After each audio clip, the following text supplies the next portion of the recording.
What is going on, guys? Welcome back to the channel, and today we're going to be going over 10 things about Battlefield 2042 that you might not know about. Now, just so that you guys are aware, this video is mostly geared towards those of you who aren't quite as hardcore with the game. If you're sitting at level 80 by now, then honestly, you probably know a fair few of these already, but yeah, hopefully some of you guys who aren't able to spend as much time with the game can learn a thing or two, and if so, then I've done my job. Before we get into it, if you guys are new to the channel, then consider subscribing and turning on those notifications, but with that being said, let's get stuck right into it. So the first thing on this list is that the base pistol that you start out with, which is the G57, actually has a burst fire mode that makes it drastically better than the single fire mode, and this is something that I didn't know about until probably like level 15 or 20, which probably says a lot about me, to be honest. Now, it's not going to turn this into the best weapon in the game or anything, and it does cause it to run out of ammo a lot faster, so you do need to make sure you land your shots, but yeah, if you change it to the burst mode, then it will become a lot more deadly than it is in single fire mode, so I thought that was definitely worth mentioning. Now, next up is one that actually relates to that last one quite a bit, and to be fair, it's hardly going to change the game for you, but if you're the type of player who changes the fire mode often, then it can help in a pinch, and this is the fact that depending on the fire mode you're in, the crosshairs on your screen will actually look different. You can see that each time I change the fire mode, the crosshair dashes change shape slightly, or sometimes the top one will even disappear, and so if you are the type of player that's regularly changing the fire mode on your weapon, this can help you know which fire mode you're in quickly without having to take your eyes off the center of the screen and losing track of an enemy.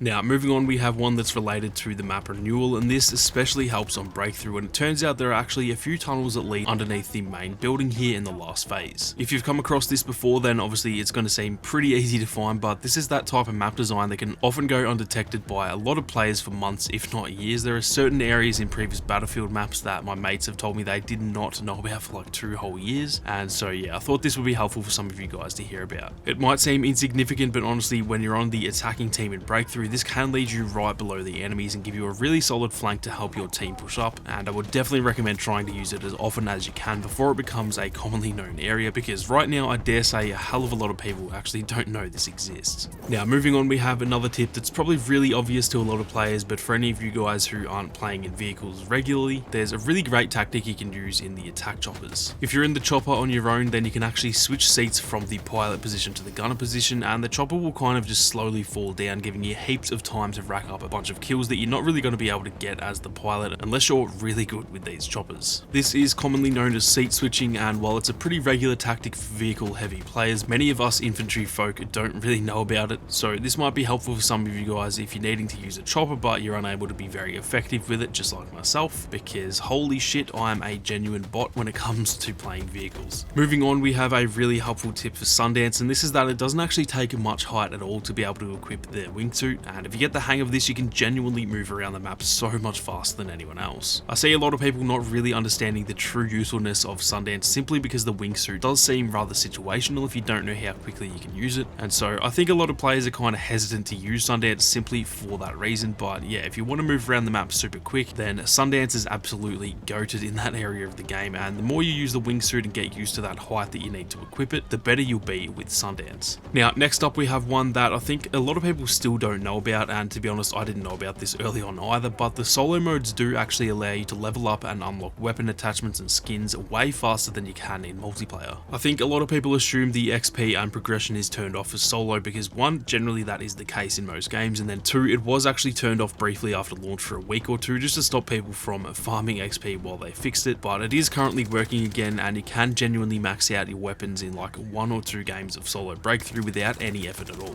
I recommend playing Breakthrough on Kaleidoscope, and then when you get to the final phase on the rooftop section, you can actually come and prone behind these vents at the back of the building, and the enemies just won't shoot you, so if you bring an ammo box and also throw down proc sensors and stuff like that, then yeah, you will rack up XP as well as getting hundreds of kills per game, which can max out those weapons in no time. Moving on, and speaking of rooftops, one tiny detail that is pretty easy to miss is that you can actually see the elevators moving by looking at the call box, which will show the level it's currently at. This is probably an unnecessary tip because let's be honest, the rooftop campers in Breakthrough definitely don't need a hand in defending the elevators, but yeah, I thought this one was handy to know anyway. You can always tell when someone's coming up in an elevator, and I think if you're always defending from a fair distance, that is actually a pretty easy detail to miss, so I thought this one was worth mentioning despite being relatively obvious. Now, something else relating to the rooftops that you might have missed is that on Kaleidoscope there is actually a small bit of levolution on one of the rooftops here, which can bring the sort of antenna thing on the roof crashing down to the ground. There are 4 wires holding the antenna up, and all you have to do is throw the grenades near the wires in order to blow them up, and once the fourth one gets blown up, the antenna will proceed to fall off the building and crash to the ground, slightly changing the dynamic of the first phase and breakthrough. So that is a fun thing to do if you feel like spicing the map up just a little bit. Now moving on, and this might be my favorite thing on this whole list, is that you can actually heal your teammates using Casper's recon drone. Now I'm sure you all know about the drone and the C5 trick, where you stick some C5 to the drone, fly it near some enemies and then blow them up, but this is essentially the exact opposite of that, allowing you to heal your own teammates in that same sort of way. All you need to do is call in the drone and then exit out of it, and then you just have to try and get the med crate to land on top of it, which to be fair is actually harder than it looks depending on where you put the drone. But then yeah, once it's on top, pull out the drone tablet, re-enter the drone, and you can fly around the map spotting enemies and healing your own teammates at the same time. It's definitely a good bit of fun, and honestly it must look hilarious seeing a flying med crate just hover around the map, so I'm sure your teammates will get a kick out of it too. Now last but definitely not least, and this one is a bit of a piss take, but I had to put it in here, and this one is that there is actually this crazy function in the game where you're actually able to revive your teammates when they're down. It's absolutely fucking mental, I know, and I thought I better put it in to bring it to light, but yeah, surprisingly this is actually a key feature of the gameplay in Battlefield and has been for decades, yet somehow there clearly aren't many people who have actually figured this one out yet. If you see a teammate very clearly in physical pain on the ground yelling "I need help" and having this huge big circle above them indicating that they're down, then simply just don't be a fuckhead and go and revive them and get them back on their feet. And the crazy thing is, you will actually be rewarded for doing so with a heap of XP per game. It's almost like the game is actually telling you to do it, so I still don't know how this hasn't been figured out yet. But anyway guys, that is going to do it for this one. If there are any other things that you think are worth mentioning, then definitely leave a comment down below and let us all know. The more we know about the game, the better we'll all be, so don't hesitate to leave your own down in the comments. If you enjoyed the video, then be sure to leave a like down below, and if you are new, then consider subscribing to the channel with those notifications on. If you guys want to support the content that I make here on YouTube, then consider becoming a channel member. But with that being said, thank you all very much for watching. You guys have a great day, and I'll see you all out there on the battlefield.